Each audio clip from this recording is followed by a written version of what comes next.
প্রিয় দর্শক, আপনারা দেখতে পাচ্ছেন পুরো বাংলাদেশের জনপ্রিয় নেতা চকরিয়া পেকুয়ার গণমানুষের প্রিয় নেতা জনাব সালাউদ্দিন আহমেদ, সাবেক মন্ত্রী।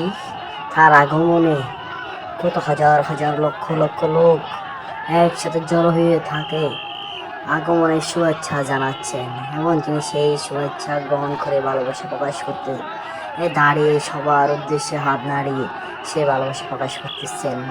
এবং তিনি দেখতে পাচ্ছেন তার কত কত লক্ষ লক্ষ জনগণ তাকে কীরকম ভালোবাসে সেটা তিনি বুঝতে পারতেছেন। তিনি দীর্ঘ 11 বছর প্রবাসী জীবনে খাটিয়ে দেশে ফিরেছেন। নির্বাসন জীবন তাকে ইচ্ছাকৃতভাবে দেশান্তরিত করা হয়েছে। সেই ফ্যাসিস্ট সরকারের ভয়ঙ্কর ছিল এই ফ্যাসিস্ট সরকারের বিরুদ্ধে এক ভয়ঙ্করের নাম ছিল জনাব সালাউদ্দিন আহমেদ। তিনি শুধু একা ঘুরে দেখতে পারতেন আন্দোলনের মূল, কিন্তু দুর্ভাগ্য তিনি আমাদের মাঝে ছিলেন না। তিনি ছিলেন ভারতের শিলংয়ে। তাকে নির্বাসন করা হয়েছে, দেশ থেকে গুম করে ভারতের শিলংয়ে ফেলে দেওয়া হয়েছিল। সেখানে তিনি চিকিৎসা শেষে আবার অনেক ধরনের মামলা করা হয়েছিল। সেই মামলা থেকে রেহাই পাওয়ার পর তিনি সেখানে ছিলেন এবং তিনি দেশে ফিরে এসেছেন এই স্বৈরাচার শাসক পালিয়ে যাওয়ার পর।